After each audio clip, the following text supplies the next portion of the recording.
Hi friends, ನಾನಿವತ್ತು ನಿಮಗೆ ಚಪಾತಿ ಜೊತೆ ಒಂದು ಬೆಸ್ಟ್ ಸೂಪರ್ ಆಗಿರೋ ಅಂಥ ಮೆಂತ್ಯ ಸೊಪ್ಪಿನ ಕರಿ ಮಾಡೋದನ್ನು ತೋರಿಸ್ತೀನಿ. ಬನ್ನಿ ವಿಡಿಯೋನ ನೋಡಿ. ಫಸ್ಟು ನಾನಿಲ್ಲಿ 1 ಕಪ್ಪಷ್ಟು ಕಡಲೆ ಬೀಜನ ತೊಗೊಂಡಿದ್ದೀನಿ, ಒಂದು 4 ಸ್ಪೂನಷ್ಟು ಕಡಲೆಬೇಳೆ ಮತ್ತು ಒಂದು ಅರ್ಧ ಕಪ್ಪಷ್ಟು ನಾನು ಬಿಳಿ ಎಳ್ಳನ್ನ ತೊಗೊಂಡು ಇಲ್ಲಿ ಚೆನ್ನಾಗಿ ಫ್ರೈ ಮಾಡ್ಕೋತಾ ಇದ್ದೀನಿ.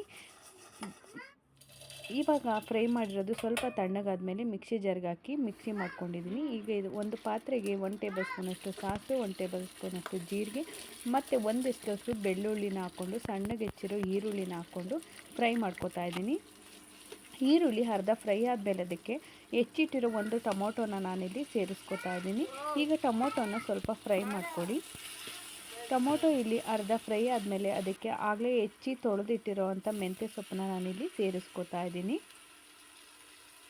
ಮೆಂತ್ಯ ಸೊಪ್ಪನ್ನ ಹಾಕಿದ ಮೇಲೆ ಒಂದು 5 ಮಿನಿಟ್ಸ್ ಚೆನ್ನಾಗಿ ಫ್ರೈ ಮಾಡ್ಕೊಳ್ಳಿ. ಮೆಂತ್ಯ ಸೊಪ್ಪಿಂದು ಸ್ವಲ್ಪ ಕೈ ಹೋಗೋವರೆಗೂ ಅದನ್ನು ಫ್ರೈ ಮಾಡಿಕೊಂಡ್ರೆ ಸಾಕು. 2 ಇಂದ 3 ಮಿನಿಟ್ಸ್ ಫ್ರೈನ ಮಾಡ್ಕೊಳ್ಳಿ.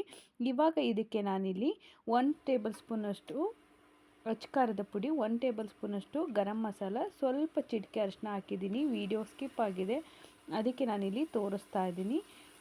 ನಿಮಗೆ ಖಾರಕ್ಕೆ ಎಷ್ಟು ಬೇಕಷ್ಟು ಅಚ್ಕಾರದ ಪುಡಿ ಮತ್ತು ಗರಂ ಮಸಾಲ ಮತ್ತು ಅರಿಶಿನ ಹಾಕಿ ಮಿಕ್ಸ್ ಮಾಡಿದ ಮೇಲೆ ಆಗಲೇ ರುಬ್ಬಿಟ್ಕೊಂಡಿದ್ದಂಥ ಕಡಲೆಬೀಜ, ಕಡಲೆಬೇಳೆ, ಬಿಳಿ ಎಳ್ಳು ಪೇಸ್ಟ್ನ ನಾನಿಲ್ಲಿ ಹಾಕೋತಾ ಇದ್ದೀನಿ.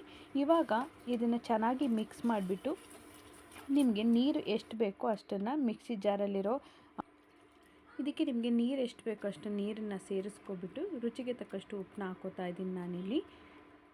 ಉಪ್ಪು ಹಾಕ್ಬಿಟ್ಟು ಒಂದು 5 ಮಿನಿಟ್ಸ್ ಇದನ್ನು ಮುಚ್ಚಿ ನೀಟಾಗಿ ಬೇಯಿಸ್ಕೊಳ್ಳಿ. ಇವಾಗ ನೋಡಿ ಕರಿ ರೆಡಿ ಆಗಿದೆ.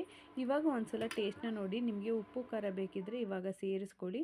ನೋಡಿ ಇವಾಗ ರೆಡಿ ಆಗಿದೆ. ಇದು ನಿಮಗೆ ಚಪಾತಿ ಜೊತೆ, ದೋಸೆ ಜೊತೆ ಅಥವಾ ರೈಸ್ ಜೊತೆ ಕೂಡ ತುಂಬಾ ಚೆನ್ನಾಗಿರುತ್ತೆ. ಡಿಫ್ರೆಂಟಾಗಿ ಹೊಸ್ದಾಗಿ ಏನಾದರೂ ಟ್ರೈ ಮಾಡಬೇಕು ಅಂತ ಇದ್ದರೆ ಈ ರೆಸಿಪಿನ ಮರೀದಲ್ಲೇ ಟ್ರೈ ಮಾಡಿ.